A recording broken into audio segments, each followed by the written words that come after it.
ಇವಾಗ ಸ್ಟೇಷನ್ ಬಂದ್ರೆ ವಿಚಾರಣೆಗೆ ಹಾಜರಾದ್ರೆ ಏನಿದು ಏನಾಗಿತ್ತು ಆಕ್ಚುಲಿ? ಸೊ ಜನವರಿಯಲ್ಲಿ ಬ್ಯಾಚುಲರ್ ಪಾರ್ಟಿ ಅಂತ ಸಿನಿಮಾ ರಿಲೀಸ್ ಆಗಿತ್ತು. ಪರಂಬ ಸ್ಟುಡಿಯೋಸಿಂದ ನಾವು ಪ್ರೊಡ್ಯೂಸ್ ಮಾಡಿದ್ವಿ ಸಿನಿಮಾನ.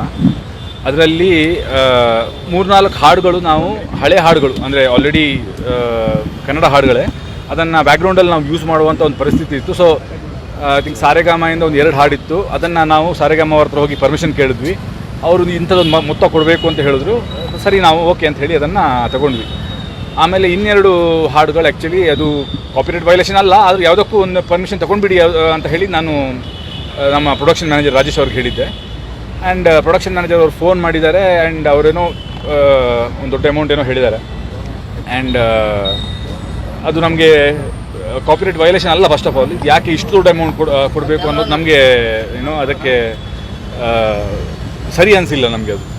ಆ್ಯಂಡ್ ತಿರ್ಗಾ ಒಂದು 2-3 ಸಲ ಮಾತುಕತೆ ಆಗಿದೆ. ಆಮೇಲೆ ನಮ್ಗೆ ಹೇಳ್ತೀವಿ ಅಂತ ಹೇಳಿ ನಮಗೆ ಆಮೇಲೆ ದೇವ್ ನಾಟ್ ಕಮ್ ಬ್ಯಾಕ್. ಆಮೇಲೆ ನಮ್ಮ ಸಿನಿಮಾ ರಿಲೀಸ್ ಹತ್ತಿರ ಬರ್ತಾಯಿತ್ತು. ಸೊ ನಾವು ಸಿನಿಮಾ ರಿಲೀಸ್ ಮಾಡಿದ್ದೀವಿ. ಅದರ ನಂತರ ಆಲ್ಮೋಸ್ಟ್ ಐ ಥಿಂಕ್ 3-4 ಮಂತ್ಸ್ ನಂತರ ಇವರು ಕೇಸ್ ಹಾಕಿದ್ದಾರೆ ಸಿನಿಮಾದ ಮೇಲೆ. ಒಂದು ಹಾಡು ಬರೀ 6 ಸೆಕೆಂಡ್ ಬ್ಯಾಕ್ಗ್ರೌಂಡಲ್ಲಿ ಟಿ ವಿಯಲ್ಲಿ ಬರುತ್ತೆ ಅಷ್ಟೇ. ಇನ್ನೊಂದು ಹಾಡು ಶಾಲೆಯಲ್ಲಿ ಒಬ್ಬಳು ವಿದ್ಯಾರ್ಥಿ ಅವಳು ಏನೋ ಕ್ಲಾಸ್ ರೂಮ್ ಮುಂದೆ ಹಿನ್ನೆಲೆಯಲ್ಲಿ ಹಾಡುವಂಥ ಒಂದು ಸಂದರ್ಭ.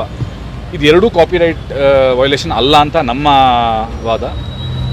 ಈ ಮ್ಯೂಸಿಕ್ ಕಂಪ್ನಿಗಳು ಒಂದು 3-4 ಮ್ಯೂಸಿಕ್ ಕಂಪ್ನಿಗಳಿದೆ ಈ ಥರ. ಅಂದರೆ ಇವ್ರದ್ದು ಕೆಲಸನೇ ಏನಂತಂದರೆ ಸಿನಿಮಾ ರಿಲೀಸ್ ಆದ ಕೂಡಲೇ ಎಲ್ಲೆಲ್ಲಿ ನಾವು ಕೇಸ್ ಹಾಕ್ಬೋದು ಅಂತ. ಸೊ ಇಲ್ಲಿ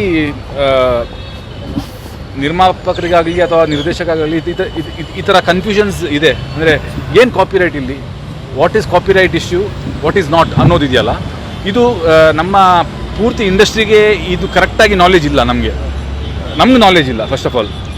ಆ್ಯಂಡ್ ಅದನ್ನು ಅಡ್ವಾಂಟೇಜ್ ತೊಗೊಳ್ಳುವಂಥ ಈ ಥರ ಸುಮಾರು ಕೆಲಸಗಳಾಗ್ತಾ ಇದೆ. ಸೊ ವಿ ಫ್ರಮ್ ಪರಂಬ ಸ್ಟುಡಿಯೋಸ್ ನಾವೇನು ಡಿಸೈಡ್ ಮಾಡಿದ್ವಿ ಅಂತಂದರೆ ಇದನ್ನು ಕೋರ್ಟಲ್ಲಿ ಹೋಗಿ ನೋಡೋಣ. ಹಂಗಿದ್ರೆ ಗೊತ್ತಾಗಲಿ, ನಮಗೆ ಗೊತ್ತಾಗಲಿ, ಎಲ್ರಿಗೂ ಗೊತ್ತಾಗಲಿ ಕಾಪಿರೈಟ್ ಇಶ್ಯೂಸ್, ಕಾಪಿರೈಟ್ ಆ್ಯಕ್ಟ್ ಏನು ಹೇಳುತ್ತೆ, ಅಟ್ಲೀಸ್ಟ್ ಹೆಂಗೆ ಯೂಸ್ ಮಾಡ್ಬೋದು ನಾವು ಹಾಡುಗಳನ್ನು.